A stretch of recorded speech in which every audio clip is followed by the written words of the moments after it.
昨日のクイズの答え。簡単そうでいざとなると間違えるやつね。今回ね。フューとリトルの違いも分かったよね。フューは数えられるもの。リトルは数えられないものね。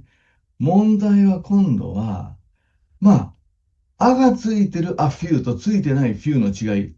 リトルとリトルの違いってやったよね。がついてないと否定文。